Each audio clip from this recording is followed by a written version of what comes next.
Puji Tuhan, saya sampaikan selamat pagi dan salam sejahtera di dalam Tuhan kita Yesus Kristus. Haleluya.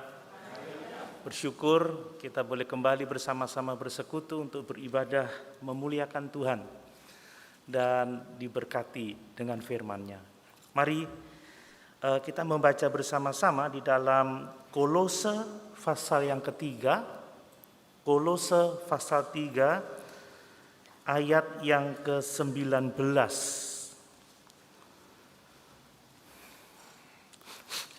Kolose 3 ayat 19. Saya akan membaca ayat ini untuk kita sekalian. Demikian firman Tuhan. Hai suami-suami, kasihilah istrimu dan janganlah berlaku kasar terhadap dia. Puji Tuhan. Haleluya. Bapak Ibu Saudara sekalian, mulai pagi ini dan beberapa waktu ke depan saya akan berkhotbah dengan tema keluarga. Saya akan berkhotbah dalam tema pernikahan.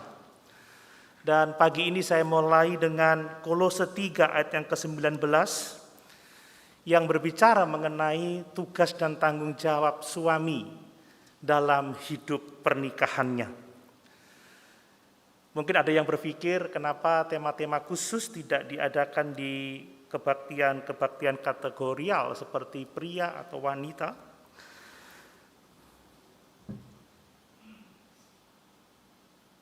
Saya mau mengatakan bahwa kebenaran ini untuk semua orang. Amin. Tidak hanya untuk suami-suami, tetapi juga untuk pria dan wanita, baik yang sudah menikah maupun belum, sebab kita semua butuh mengenal kebenaran firman Allah yang akan menjadi tuntunan bagi hidup kita. Yang akan menikah juga perlu mengenal kebenaran ini, yang sudah menikah perlu terus mengupgrade diri, supaya memiliki hidup nikah yang semakin hari semakin baik. Kita juga membutuhkan kebenaran untuk kita bisa menolong orang-orang lain yang membutuhkan nasihat kita atau yang membutuhkan bantuan kita. Itu sebabnya mari kita akan menyimak dengan baik firman Tuhan ini, karena apa yang berlaku untuk seorang suami itu juga berlaku untuk seorang istri, juga berlaku untuk orang-orang yang belum menikah, karena ada kebenaran yang sifatnya normatif yang bisa diterapkan untuk siapapun juga dalam kondisinya masing-masing. Nah, puji Tuhan, berbicara mengenai pernikahan, maka setiap orang memiliki pengharapan yang tinggi terhadap pernikahan. Orang-orang yang sudah menikah mendambakan pernikahannya akan menjadi pernikahan yang ideal, pernikahan yang harmonis, pernikahan yang baik, pernikahan yang membahagiakan, yang menjadi keluarga yang diberkati oleh Tuhan. Demikian juga pemuda-pemudi yang belum menikah, yang merencanakan sebuah pernikahan, mengharapkan pernikahannya menjadi pernikahan yang ideal, pernikahan yang harmonis, pernikahan yang baik, pernikahan yang berbahagia, pernikahan yang diberkati oleh Tuhan. Nah, saudara, dalam harapan-harapan yang tinggi itu, kita juga harus sadar bahwa dalam satu titik tertentu, pada satu situasi tertentu, hidup nikah itu diperhadapkan dengan pergumulan, diperhadapkan dengan berbagai macam persoalan, sehingga tampaknya mimpinya, harapannya tidak akan tercapai. Pada satu titik tertentu, hidup nikah diperhadapkan dengan permasalahan yang sepertinya hidup nikah akan berjalan ke arah yang sebaliknya dari apa yang diharapkan. Dalam satu waktu tertentu, pasangan suami istri bisa merasa hubungannya sangat dekat, sangat baik, sangat harmonis, sangat intim. Tetapi pada satu waktu tertentu, karena kondisi, karena pergumulan, karena masalah, maka seolah-olah hubungan mereka sangat jauh. Ada tembok pemisah yang sangat besar yang menghalangi hubungan suami istri.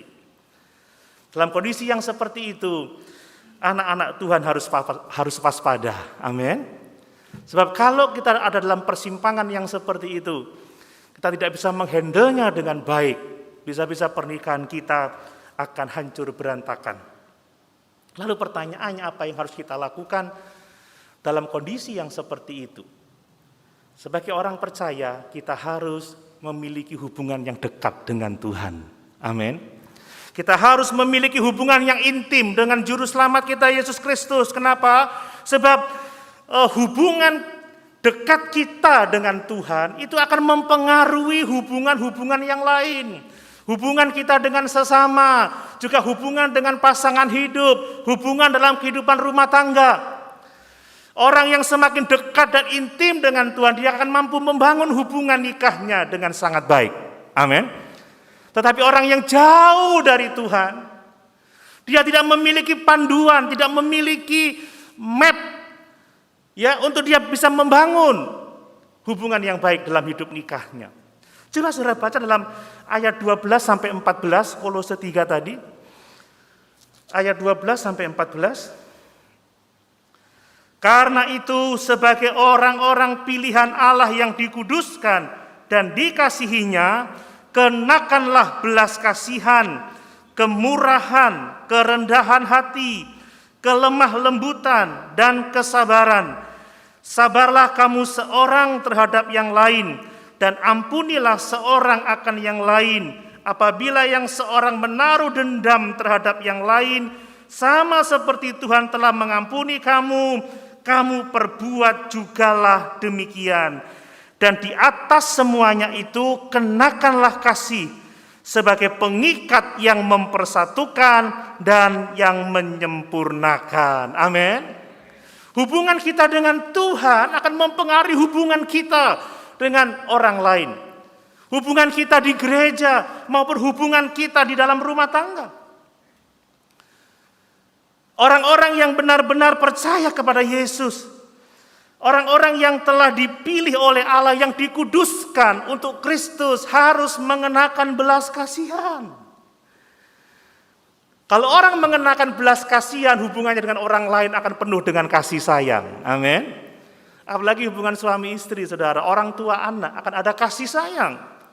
Jadi kalau orang benar-benar mengasihi Tuhan, dipilih oleh Tuhan, dikuduskan untuk Tuhan, harus mengenakan belas kasihan ini.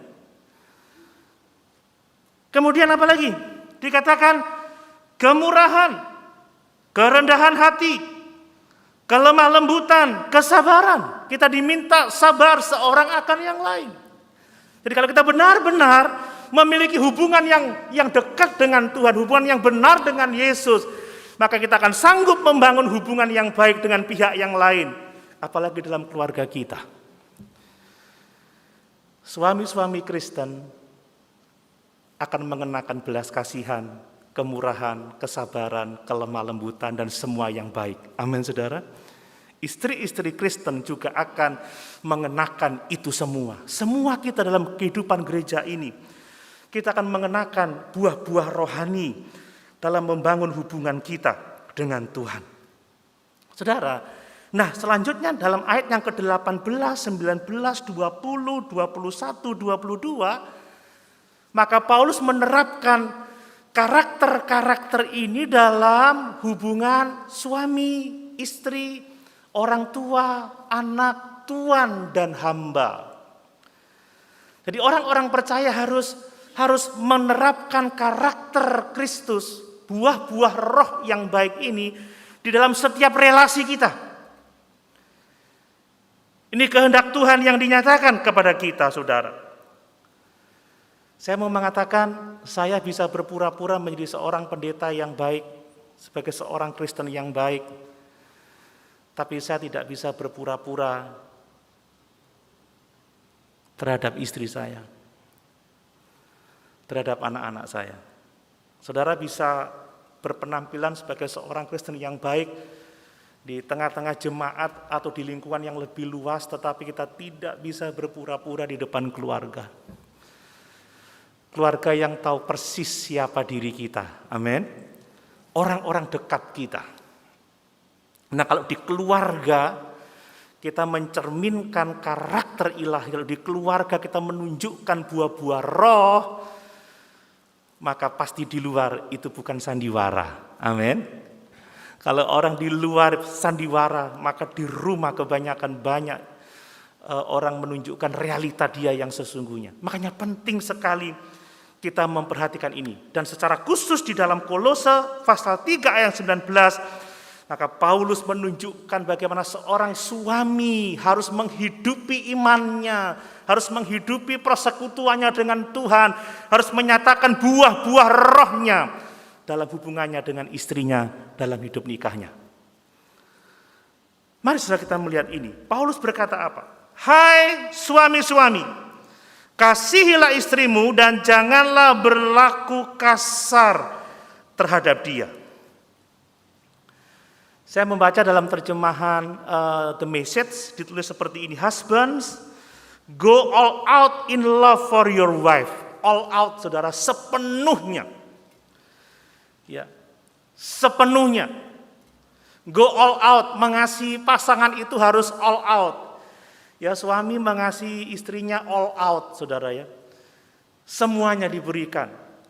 Demikian juga istri merespon suaminya dengan hati yang penuh dengan kasih, all out juga. Don't take advantage of them. Jangan mencari keuntungan dari istrimu. Jangan mencari keuntungan dari pasanganmu. Kalau dalam bahasa Yunaninya, love itu menggunakan kata agapau, kasih ilahi. Ya. Kalau kata kasar itu dari kata pikraino, ya. Orang-orang yang bersikap kasar karena kekecewaan dan lain sebagainya. Kita akan bahas itu.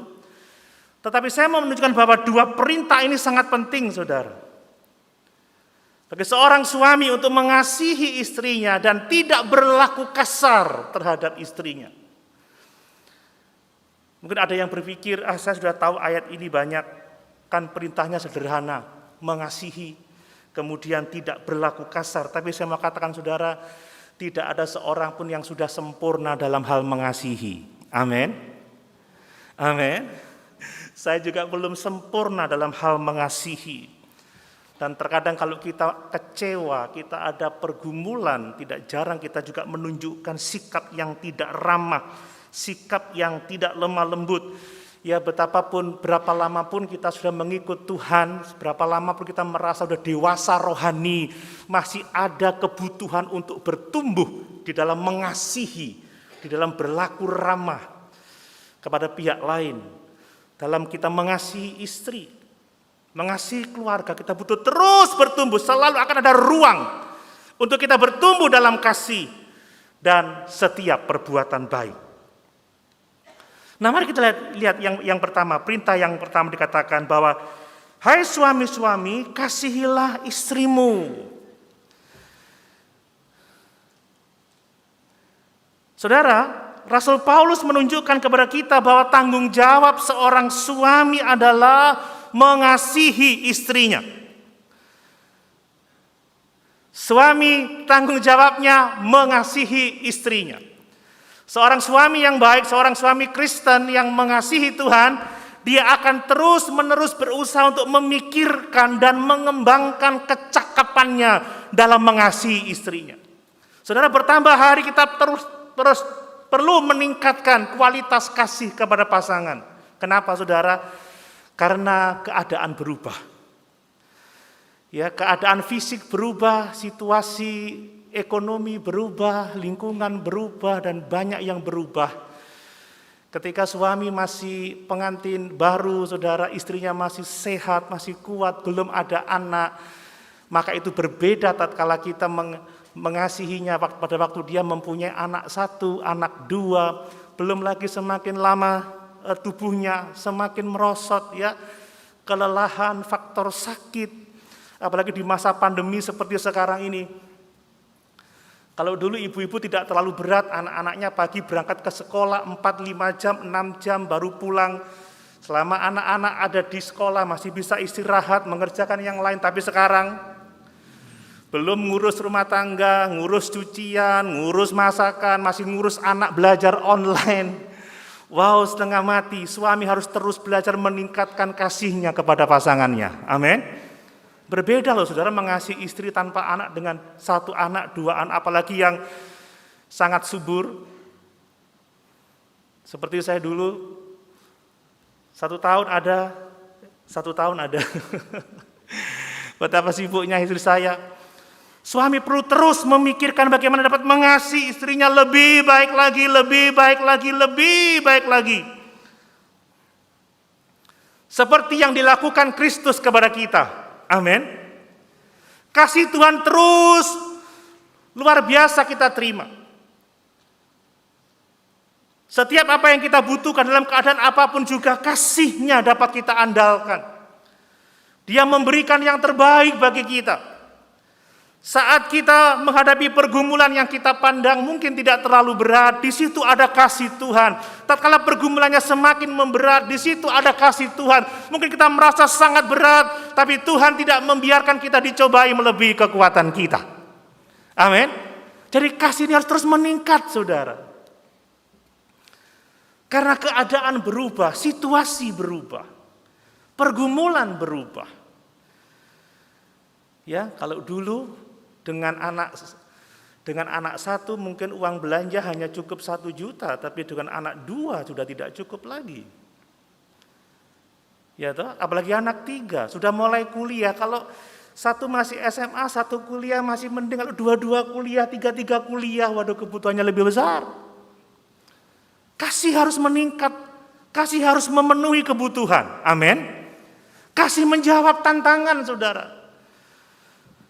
Ini yang dikehendaki oleh Tuhan. Dan untuk dapat menerapkan ayat ini, saudara, kita harus benar-benar memahami apa yang dimaksud dengan kasih itu. Kalau saya membaca di dalam terjemahan bahasa Yunani-nya dikatakan, kasihilah itu menggunakan kata agapao dari kata agape. Ini adalah kasih Kristus, ini adalah kasih ilahi. Kasih yang diperoleh dari iman dan hubungan dekat dengan Tuhan, saudara. Kasih agapao berbeda dengan kasih eros, kasih yang hanya berdasar pada perasaan. Tetapi kasih agapao ini berdasar pada komitmen, saudara. Komitmen untuk mengasihi. Jadi hai suami-suami, kasihlah istrimu bukan sekedar kita memiliki perasaan hangat. Ada cinta eros di dalam diri seorang suami, tidak. Kenapa? Sebab kita tidak bisa mengandalkan cinta yang berdasarkan perasaan ini. Kita tidak bisa berbuat banyak dengan perasaan, saudara. Ya, kalau lagi tidak suka, lagi tidak senang, lagi nggak mood, waduh kita senyum aja sulit. Kalau lagi nggak suka, mengulurkan tangan itu berat. Ini kalau kita mengandalkan eros, ya, kalau kita mengandalkan perasaan, ya, cinta yang bergantung pada perasaan, tetapi kasih agape itu fokusnya pada komitmen. Saudara, keadaan boleh tidak nyaman, perasaan kita boleh tidak nyaman, kita nggak punya mood yang baik, tapi komitmen dapat diandalkan. Amin, saudara. Komitmen selalu dapat diandalkan. Kalau saudara mengasihi Tuhan hanya berdasarkan perasaan, oh aku merasa bertumbuh, aku merasa diberkati, aku merasa senang, aku akan datang. Aku akan ke gereja, aku akan pelayanan. Oh aku merasa senang, aku akan mengikut Tuhan, aku akan melakukan yang terbaik. Tapi kalau sudah moodnya nggak ada, aku males. Aku nggak usah pelayanan dulu. Aku tidak usah ikut-ikutan dulu. Mood itu, saudara. Itu bergantung perasaan, tapi kalau komitmen. Apapun yang saya alami, mungkin saya lelah, perasaan saya tidak enak, tapi saya punya komitmen untuk datang. Saya punya komitmen untuk melayani. Saya komitmen untuk mengagungkan dan memuliakan Tuhan. Amin. Itu bedanya kasih agape dalam hubungan suami istri dengan kasih eros. Kita tidak bisa mengandalkan perasaan. Tapi komitmen untuk mengasihi dengan kasih ilahi itu yang dikehendaki oleh Tuhan, saudara. Kasih agapao atau kasih agape adalah komitmen pengorbanan diri. Komitmen kepedulian untuk mencari, mengusahakan yang terbaik untuk pasangannya. Ini kasih agape. Kalau diberlakukan untuk orang lain, ini adalah komitmen untuk mengorbankan diri, komitmen untuk mengusahakan kebaikan dari orang yang dikasihi. Kalau kasih romantis, eros itu fokusnya adalah bagaimana perasaanku terhadap seseorang, bagaimana perasaan seseorang terhadap saya, terhadap aku. Tapi kalau kasih agape, kasih yang berdasar pada komitmen pengorbanan diri, komitmen memperdulikan keadaan orang lain, maka fokusnya adalah hal baik apa yang dapat aku lakukan untuk orang lain. Pekerjaan baik apa yang dapat saya lakukan untuk pasangan hidup saya.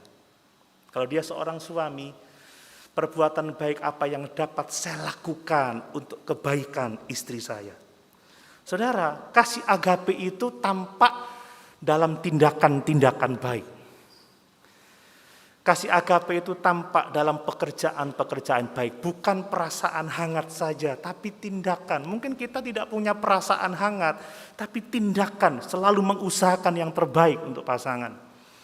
Ingat bahwa kita ini buatan Allah, diciptakan dalam Kristus Yesus untuk melakukan pekerjaan baik yang telah disiapkan oleh Tuhan sebelum dunia dijadikan. Makanya anak-anak Tuhan itu apapun keadaannya dia tetap berbuat baik. Amin. Melakukan yang terbaik. Saya berusaha melakukan itu dari dulu.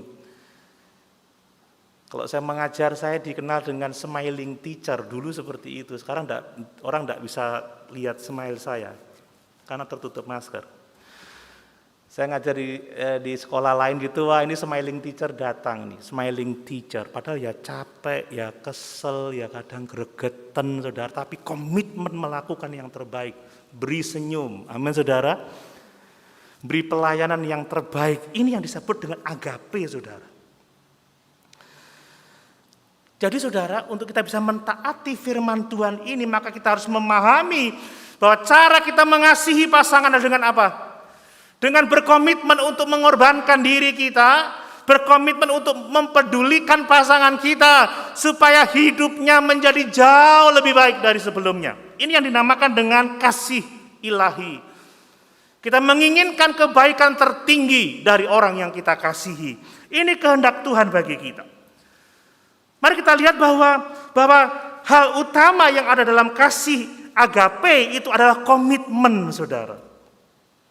Tadi saya katakan komitmen itu tidak tergantung pada perasaan. Aku udah komitmen nih. Sekalipun aku mungkin dalam kondisi sulit, tapi aku sudah komitmen. Komitmen itu harus dikerjakan. Tapi perasaan tidak bisa dituntut seperti itu. Ya. Orang akan harus bertanggung jawab untuk melakukan komitmennya, saudara. Nah, pada zaman saudara ingat ada zaman Siti Nurbaya ya. Zaman sekarang beda. Atau pada zaman perjanjian lama, zaman perjanjian baru beda. Kalau zaman sekarang itu orang punya perasaan eros dulu ya. Baru dia menikah. Tapi kalau zaman perjanjian lama, pernikahan itu diatur oleh keluarga, saudara. Pernikahan itu diatur oleh orang tua. Ingat Abraham mencarikan Ishak istri, Ishak tidak memilih sendiri. Ya, dia pasrah kepada Eliezer. Diatur oleh orang tua. Jangan cari orang di luar suku kita, misalkan seperti itu.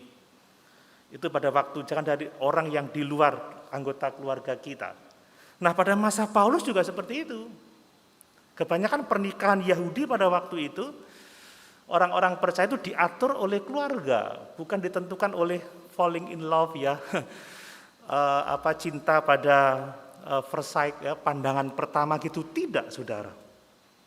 Dan ini mengatakan bahwa ajaran Paulus bukan soal kalau engkau punya perasaan sayang, engkau punya eros maka menikahlah. Tapi Paulus sebaliknya, kasihilah wanita yang engkau nikahi. Amin saudara.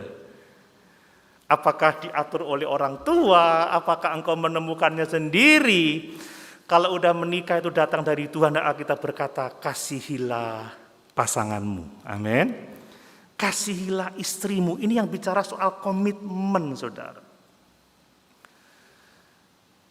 Ini komitmen, ini agape. Nah, bicara soal agape, saudara, maka sekalipun mungkin kita tidak punya mood, kita tidak punya perasaan yang hangat, tetapi komitmen ini akan tetap melakukan pekerjaan-pekerjaan baik untuk pasangan kita. Amin, saudara. Wes aku ndak enak hati, males aku bantu kamu, aku ndak senang. Ndak, saudara. Komitmen tidak seperti itu. Justru kalau orang berkomitmen, maka perasaan ini akan pulih. Perasaan kasih itu akan tumbuh, saudara. Jadi jangan sampai perasaan yang mengatur komitmen kita, tetapi komitmen seharusnya yang mengatur perasaan kita. Amin.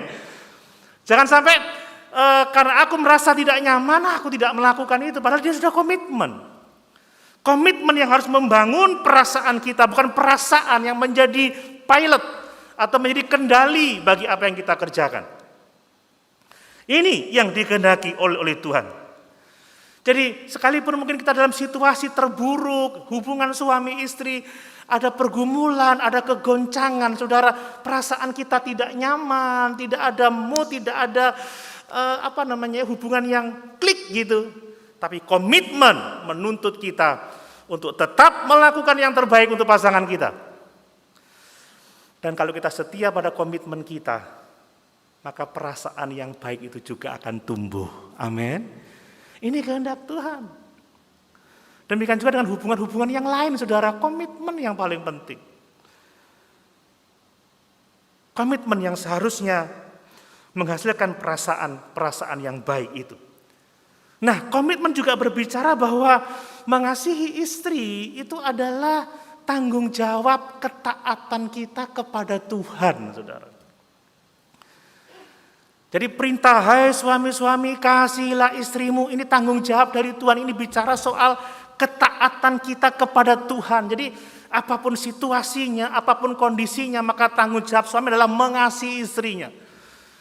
Ya, seringkali kalau saya counseling itu ada banyak alasan, istri saya begini, istri saya begitu. Tapi saya hanya mengatakan Alkitab memerintahkan agape istrimu, agapau istrimu. All out of love istrimu, kan begitu. Aduh Pak Pendeta, dia tidak bisa mengerti saya, dia tidak bisa. Alkitab berkata, kasihilah istrimu, agapau istrimu. Iya, tapi saya sudah melakukan banyak hal, tapi dia nggak ngerti, dia nggak peduli. Alkitab berkata, kasihilah istrimu. Amin. Orang mungkin berkata, tapi, tetap Alkitab berkata, kasihilah istrimu. Demikian juga berlaku untuk sebaliknya. Situasinya apapun juga kasihilah suamimu, kasihilah pasanganmu. Amin. Jadi hal utama dalam kasih agape itu adalah komitmen. Itu yang harus kita perhatikan dalam hidup ini. Kemudian saudara, tindakan utama dalam kasih yang agape itu adalah pengorbanan diri. Saya baca Efesus 5 ayat 25.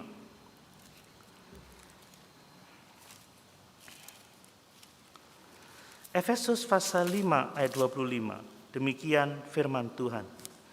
Hai suami, kasihilah istrimu sebagaimana Kristus telah mengasihi jemaat dan telah menyerahkan dirinya baginya.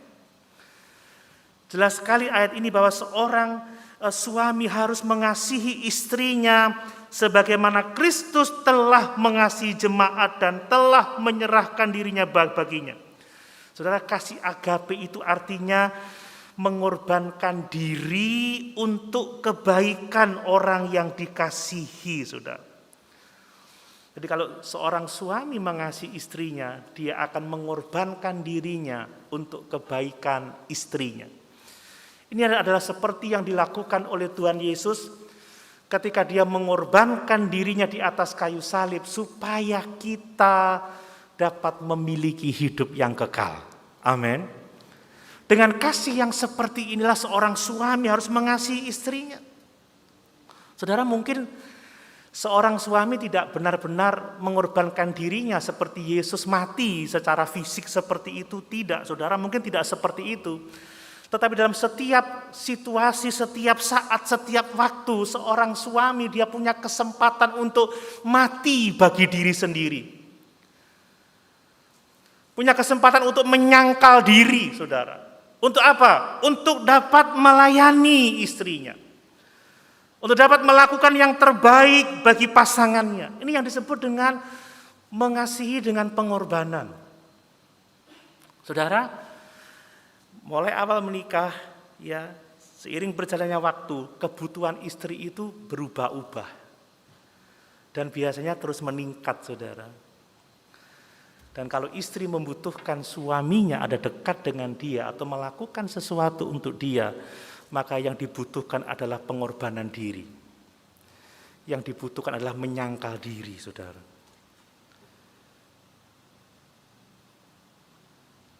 Sewaktu-waktu suami sedang asik dengan hobinya, karena di rumah ada 3 anak, ada 2 anak, mungkin ada 4 anak, sibuk, istri tidak bisa menghandle semuanya, lalu dia berkata, "Pah,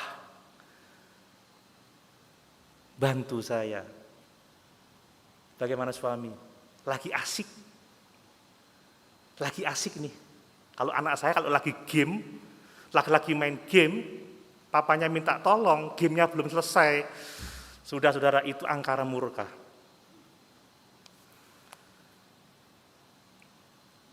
Pintu itu bisa yang biasanya gelek jadi gelek gitu.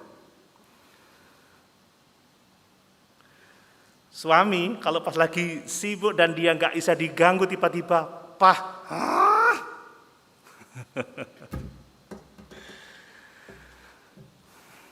Saya juga pernah mengalami itu, saudara.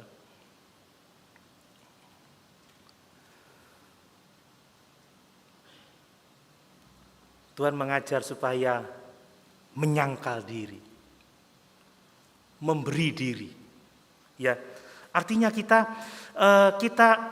saudara, kita memikul salib seperti itu, ya.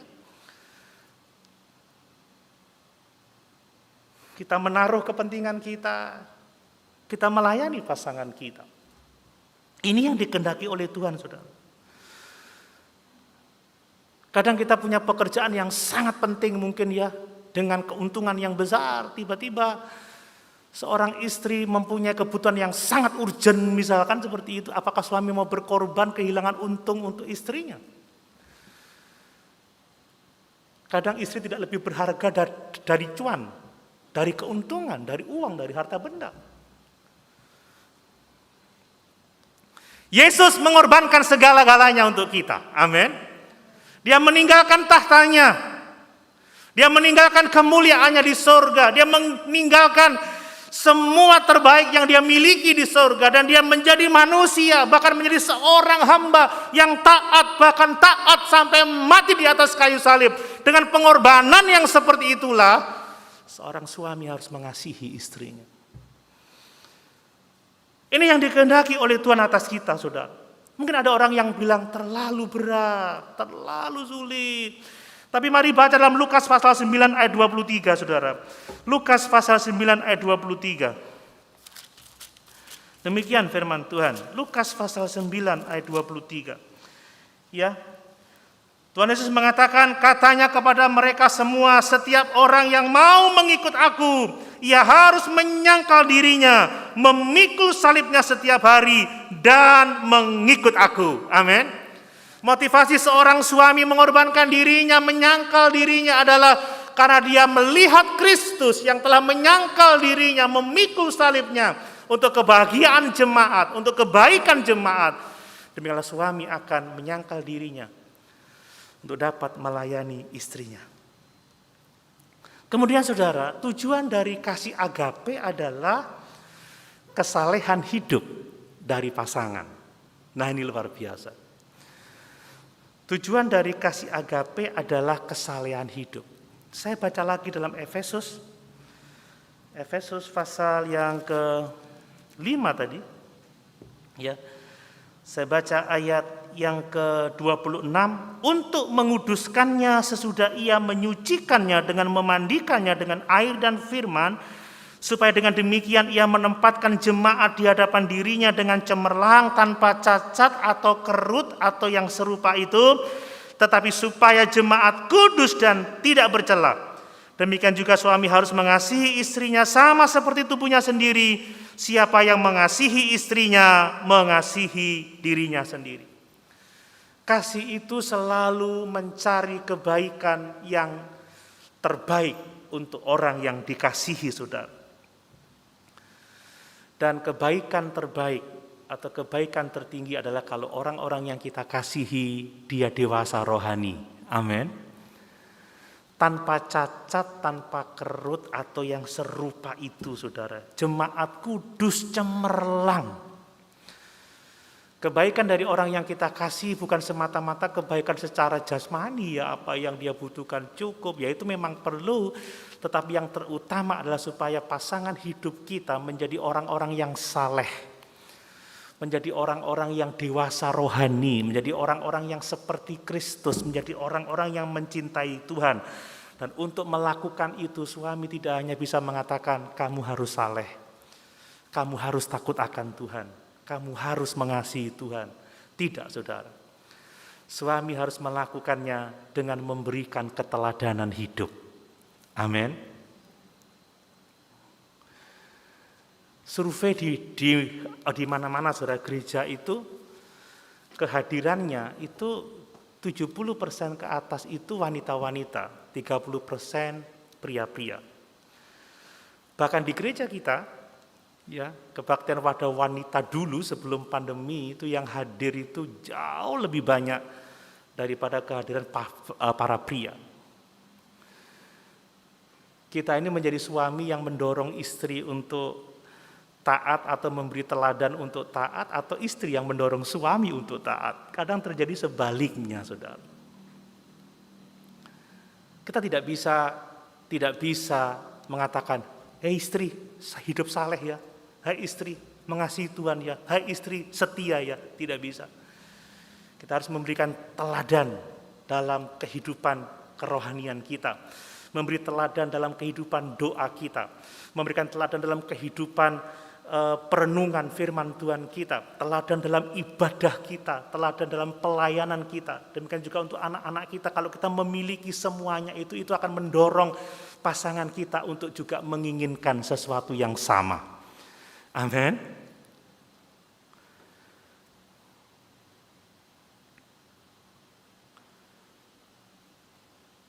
Ini yang dilakukan oleh orang-orang yang mengasihi dengan kasih agape, saudara. Nah, bagaimana dengan suami-suami? Apakah memimpin istri dengan cara yang baik, memberi teladan yang baik, itu menjadi pergumulan? Apakah kita mendoakan pasangan kita dalam pergumulannya, dalam permasalahannya? Apakah kita membantu untuk menyelesaikan pergumulannya? Apakah kita mensupport dengan hal-hal yang mereka butuhkan? Ini sesuatu yang penting kalau kita ingin dapat menerapkan firman Tuhan ini. Nah, itu yang berbicara mengenai mengasihi. Mengasihi itu adalah komitmen untuk berkorban. Komitmen untuk melakukan yang terbaik. Mengasihi adalah komitmen ya agar pasangan kita memiliki kehidupan rohani yang semakin hari semakin baik. Nah, yang berikutnya yang kedua, saudara. Suami tidak boleh berlaku kasar terhadap istrinya. Menarik sekali kata kasar, saudara ya. Kata kasar ini dalam bahasa Yunaninya itu pikraino ya, pikraino. Ternyata dalam bahasa Yunani klasik ya, kata pikraino itu artinya adalah sikap keras ya, kasar yang disebabkan oleh apa? Yang disebabkan oleh karena kepahitan. Yang disebabkan oleh karena kekecewaan. Itu tentunya ini sangat terkait dengan kebencian. Jadi seseorang suami dia menjadi kasar terhadap istrinya karena ada kepahitan di dalam hatinya. Ada kekecewaan di dalam hatinya, saudara. Dan hal ini bisa terjadi kalau seorang suami dia hanya fokus pada kesalahan atau dosa istrinya. Kalau fokus kepada kelemahan pasangannya, atau kekecewaan karena dia mempunyai ekspektasi yang sangat tinggi pada pasangannya tetapi dia tidak menemukannya. Dan itu menimbulkan kemarahan, itu menimbulkan sikap yang kasar, Saudara. Dan jelas di sini kita bisa melihat bahwa Paulus mengatakan jangan berlaku kasar karena istri-istri itu melakukan kesalahan. Istri-istri itu melakukan dosa atau istri-istri tidak seperti yang diharapkan oleh suaminya. Sehingga banyak suami-suami yang berlaku kasar. Makanya Paulus berkata jangan berlaku kasar. Saudara, setiap orang punya kelemahannya. Amin. Tidak ada seorang pun yang sempurna. Kadang suami punya harapan tinggi pada istrinya akan begini, akan begitu. Tapi ingat juga bahwa suami juga orang yang tidak sempurna. Mungkin istri punya banyak daftar kekecewaannya pada suaminya.